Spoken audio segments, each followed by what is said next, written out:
It's Bruce Hurwitz of Hurwitz Strategic Staffing.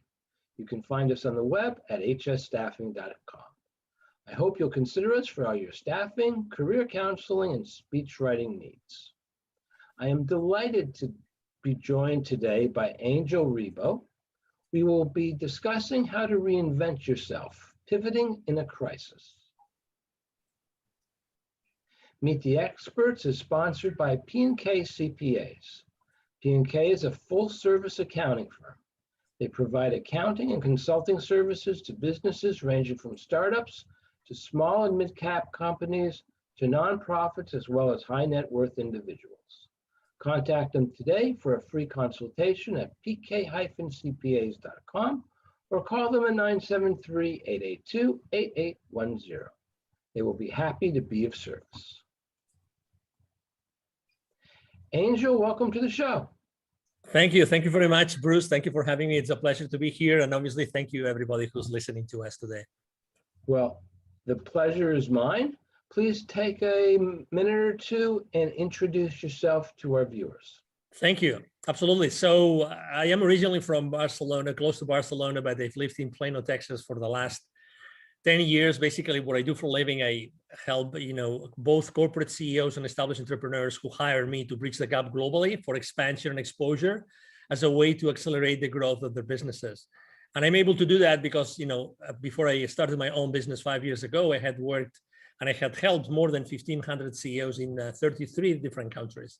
Also, I think it's important for everybody to know that my passion is in helping underprivileged kids in Latin America become entrepreneurs using their local resources. And I was blessed of joining a couple of business partners, of friends of mine a few years ago, and we started Wisdom for Kids in order to do that. So thank you for having me, Bruce.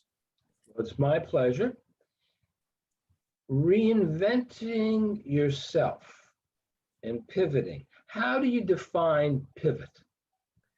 Thank you. Well, when I think about pivoting, I actually think about these basketball players that, when they are in possession of the ball, they start moving one leg is still, in contact with the ground, and the other one, they keep on moving it, one side and the other. So, and that's how I consider pivoting. Pivoting is actually in a business setup. For me, pivoting is like changing something in your life or changing something in your business, but taking as a starting point what you have already developed and what you have already learned throughout time. So that's how I define myself pivoting. Now, if I can get through this without coughing, why would you have to reinvent yourself? Is it really reinventing yourself or reinventing the business in a crisis? That's a great question. Actually, it very much depends on what's going on out there, right? I mean, we're talking about in times of crisis, because when it's a crisis, there's some external events that oblige you to rethink about what you're doing and what you are offering to the market at that point in time. When something, is so dramatic that it's called a crisis, then you start thinking, okay, so if the market has changed, if the conditions of the market have changed, so the clients probably are looking for something else or might need something different.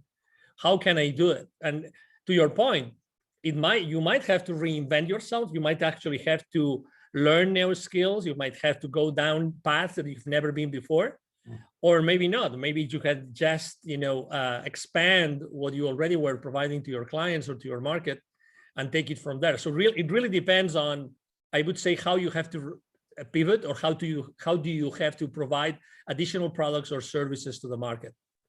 Let's take two different cases.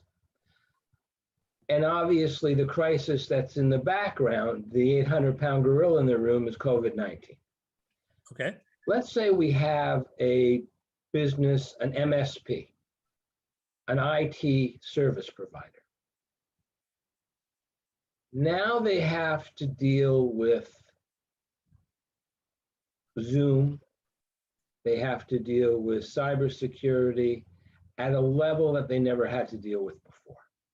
So maybe they're bringing on more people in a time when you can't all be in the office together. Some people are going to work from home. Some people have to go out because they're field network engineer And if you're a field network engineer, field means you go out. And if you're an engineer, you have to touch the gizmo. But your principles, your values, your ideals stay the same. You're just offering more.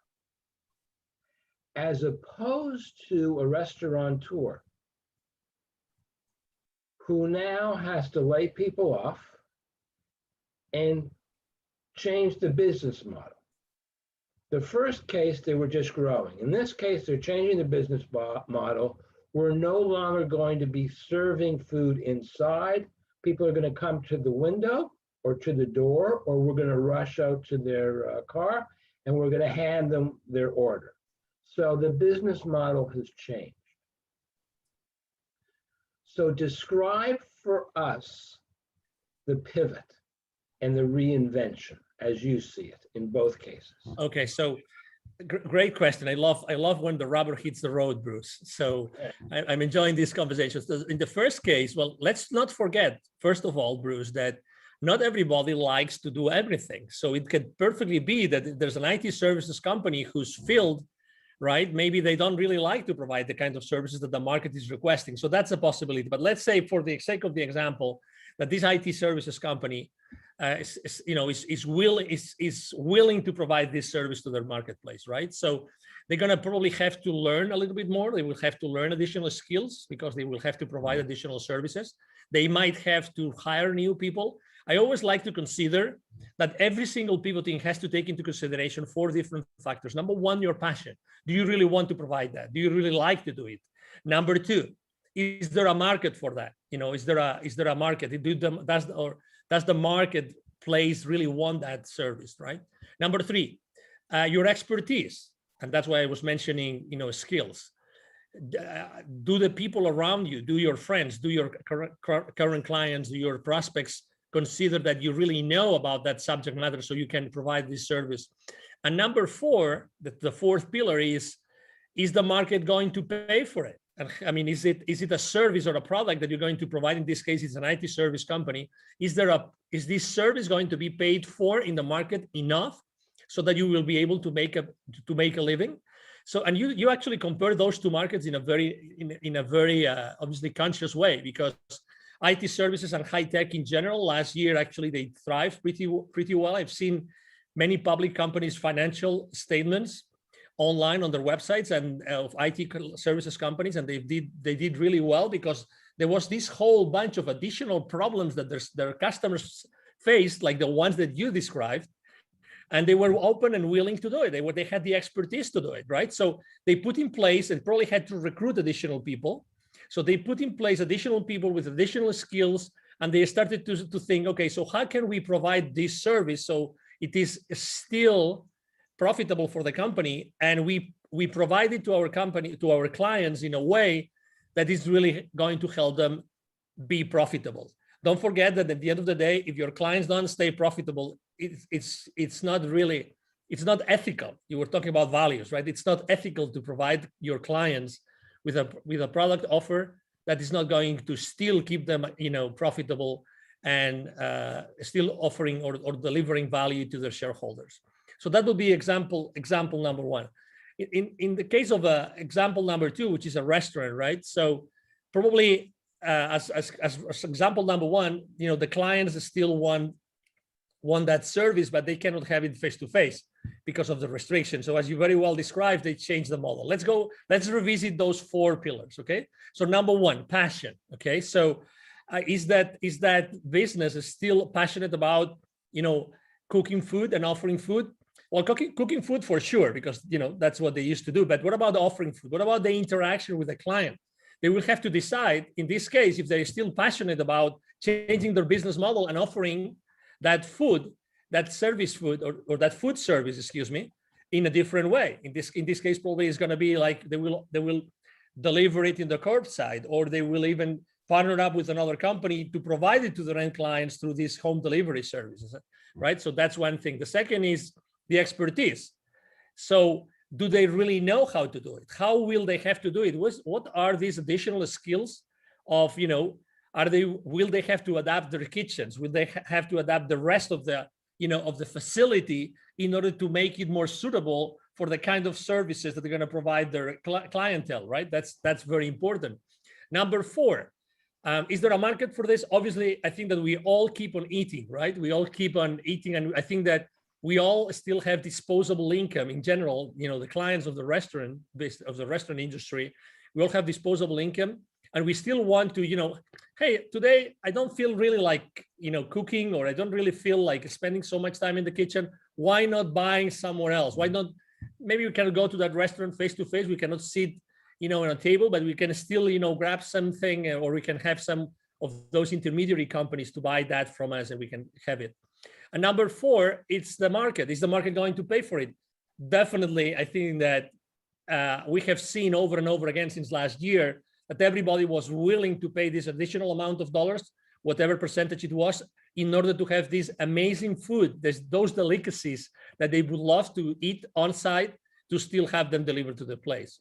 So those would be kind of how would I approach, from a pivoting or reinventing perspective, the times of crisis. Thank you. Now I want to talk about two other things. Of course. Basically, longevity. Continuing with food, we've now become used to delivery services. Yeah.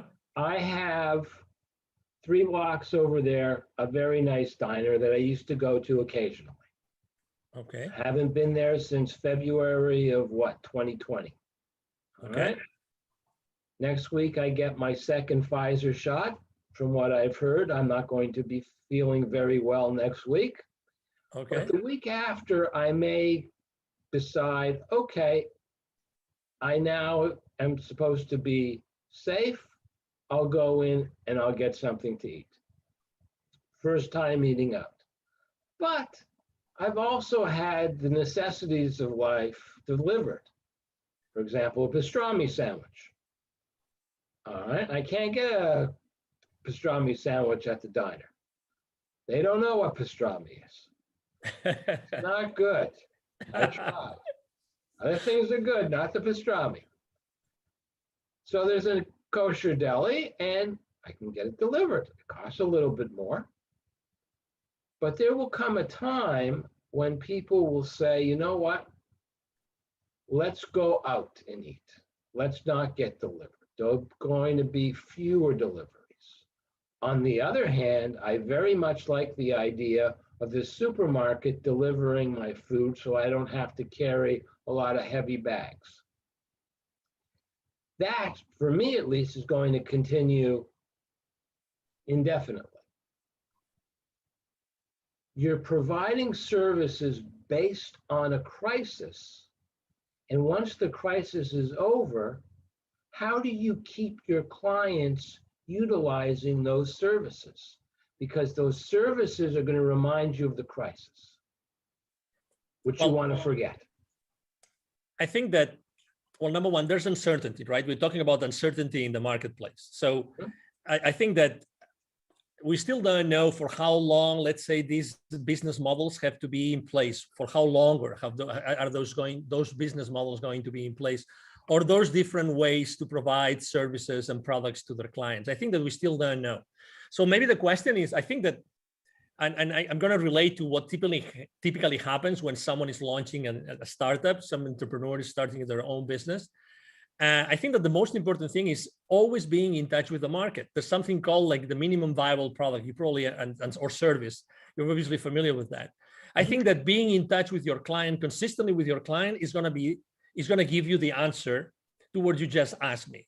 I think that really knowing what people are going to be comfortable in the future is going to be key. What I would personally do, and I would suggest probably my clients to do, is, hey, how are you keeping in touch with your client right now? Do you really know exactly the demographics of your client? Do you know where they are located? Do you know what kinds of services? Probably, if they have some system in place, some point of sale system in place, they will probably know who is typically buying what. And that's what's called like market intelligence, right? They already know their customer base, what are their habits of what they're buying or where they're eating, how they're doing it, how often, on which time frames, right? So all that market intelligence, the customer base intelligence, if you are a company that really cares about being in touch and knowing exactly what the market is asking for, I think that you will be able to really surf that wave. So obviously you have to plan. You have a business and you have to plan. I think that right now, being flexible about what you're planning and the decisions that you make according to the operations, you asked me about the operations also, as well. I think it's going to be the wise thing to do. There will be people that are going to stay on a place where they still feel more comfortable having everything delivered, and there's going to be people that will feel easily or easier, more prone to go back to their former habits, right? So I think there's still a question mark to be able to answer your question, and we have to be ready as never before to be able to cope with the uncertainty and with the continuously changing habits of our consumers. That's excellent regarding services, but let's talk about products, and there's only one product that I can think of. 2 feet away from me, maybe 3.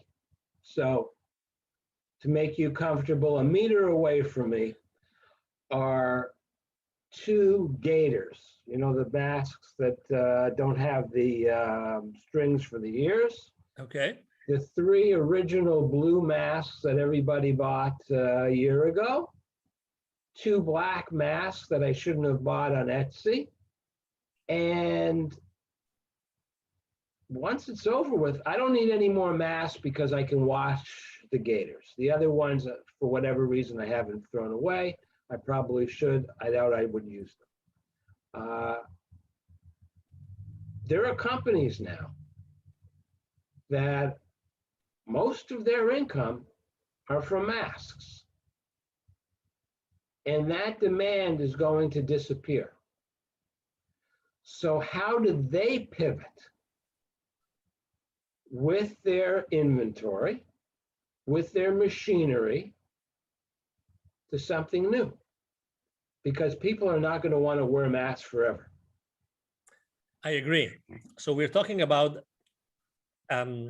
people are not going to wear masks forever, and probably they already feel comfortable with a specific kind of mask more than any others, right? So there will be a lot of, let's say, free use masks in the market. So that's in itself, it can be also an opportunity, but let's skip that. So number one. Well, no, I got to stop you. No one in their right mind is going to use a used mask. Yeah. No. Only yes, but somebody else's, no. No, but we're just thinking about the recycling part of the disposing. Yeah. Misunderstood. Thank you. No.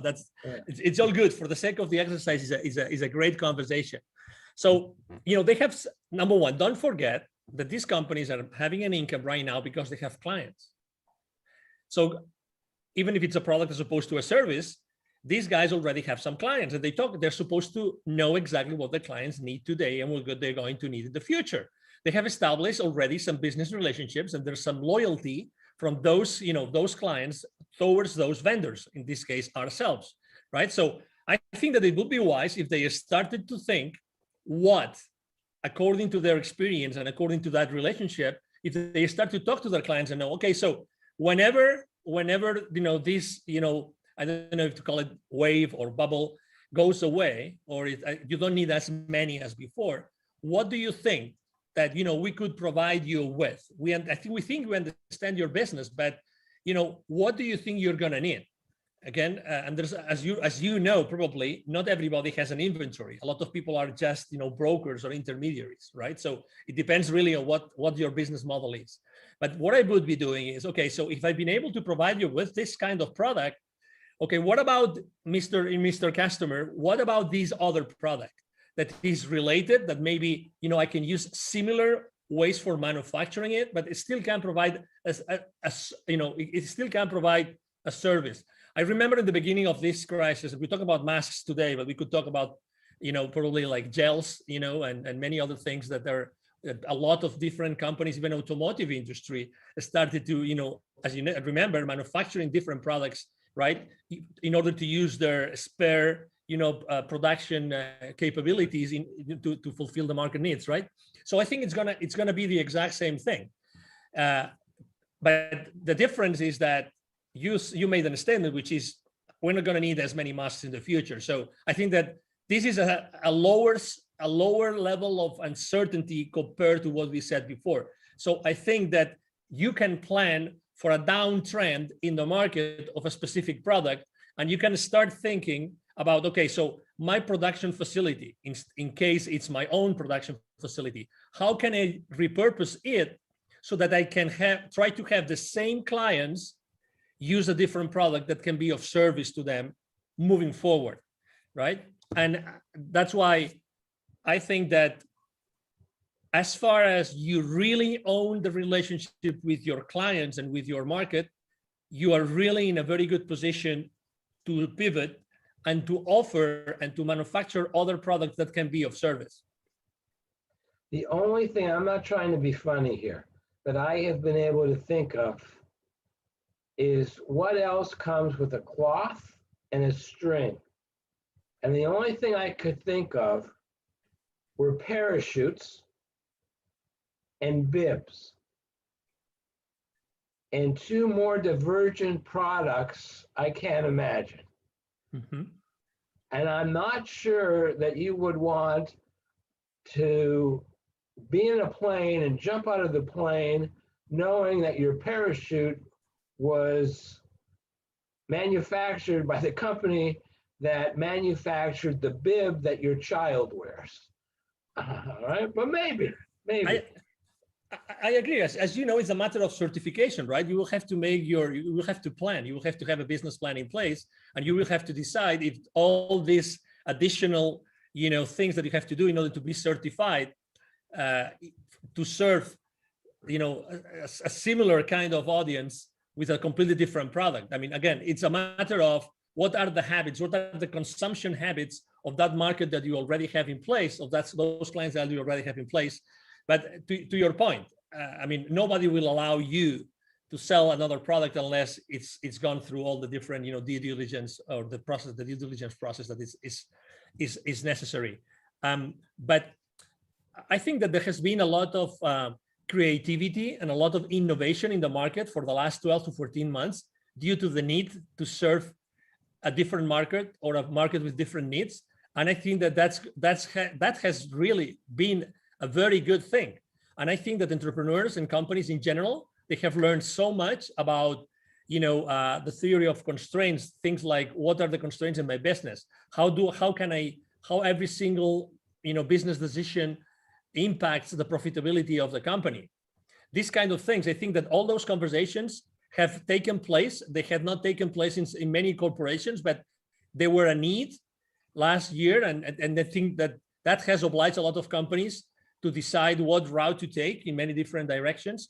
And I think that all this, thoughtful processes and all those, brainstorming sessions that happened throughout the last year are going to make the companies much more profitable moving forward. I think that business owners and CEOs have become much more conscious of how every single decision impacts and has a consequence on the business profits.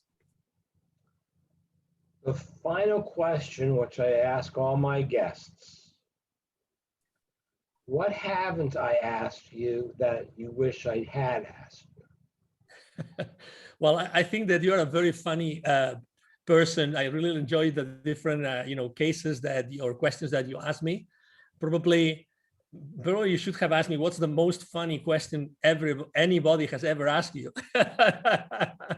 Okay, what's the funniest question anyone has ever asked you? So probably what was the funny question besides the comparison that you make with the parachutes, which ranks really high in the list of questions I've been asked. Probably one of the questions is who would be the three people that you would seat on a dinner table. That's probably one of the funniest ones, because I really like to have. That's actually not a funny question. That's a good question. But I will tell you why it's a funny question, because I love so much to eat and to cook. So for me, it's real fun to think about working or thinking about who would I share specific plates. And for me, a table is almost like a sacred place where lots of magic happens, and where actually sitting next to someone and knowing and establishing that relationship around food, I think it's really a magic place where lots of things get accomplished. But would you choose, and I can't think of any offhand, a famous chef? Would you choose a famous scientist? Would you choose a famous entrepreneur? And would the three of them have to have something in common so that they could have a good conversation? Or would this just be you want to have three separate conversations? Great question. Absolutely amazing question. Probably any of the three would have anything in common as far as their field of expertise, but I think that they all three would have, literally, they all three would have such a generic wisdom and background that would allow them to have a conversation among us four. That's what I think. So it wouldn't probably be a chef. I really know a very good chef that has had many Michelin forks in Europe, back in Europe, many restaurants, very, but I actually would, let me answer the question if I may. So the first person I would have on the table would be myself 7 lifetimes ago. I apparently was a Knight Templar, a Templar Knight. A Templar Knight, excuse me, I said it the other way around. That's one person, that would be myself. Actually, they're called the Knights Templar. Okay. You had it right the first time. Oh, okay. Thank you for correcting me. So you're protecting the Holy Grail. You've got your sword. Exactly. That's one, and it's myself. So I would love to talk to myself. 7 lifetimes ago. The other person would be whoever is running the show in the world. Whoever that person or group of person. Maybe one of them. I would love to have that whoever that is. Sitting next to me. I would love to be one part of the conversation. And the third one would be Jesus, and maybe not for the obvious reasons, but the reason for me would be because I think that typically the history books are written by the ones that won the wars. So I would love to have firsthand access to Jesus, so I could really have those tough conversations about, did you really write that? Did you really say that? Did you really do that? I would love to have that conversation. And I think that these three individuals all together could have a very, very nice conversation. What do you think, Bruce? I think that it would be nice up until the end, what you said about Jesus, because I am assuming, and then you shouldn't make assumptions, that you are a nice Catholic boy. And that what happens when you ask Jesus, did you really say, did you really do, did this really happen? And he says to you, no. Then that would impact you on a very deep level. So sometimes it's best not to know. I found, it's very disappointing. We'll end on this. Churchill was supposed to have said to, he was stopped by a woman at a party, a lady, and she said to him, Winston, you are drunk. And he said, Madam, you are ugly. The difference between us is tomorrow morning I will not be drunk. And then it was whether or not he continued the reason that you're laughing. But according to one of his biographers, it never happened. I want that to have happened because it's a great story. But enough. We've really got an off topic. And before I let you go, I want to thank you again. And please tell our viewers how they can best get in touch. Absolutely. So thank you. My name is Angel Ribo. Last name is Ribo, spelled like R-I-B as in boy, O. My brand is the CEO Confidant, THECEOCONFIDANT.com, the CEOConfidant.com, and you can go there. That's my website. And the easiest way to reach out to me is actually through my email. Either my team or myself, we're going to answer any single email we receive. And my email address is angel@angelribo, one word, angelribo.com, angel@angelribo.com. And Thank you so much, Bruce, for having me, and thank you everybody for listening to us. It was my pleasure. I'm Bruce Hurwitz. Thank you for watching. And as always, please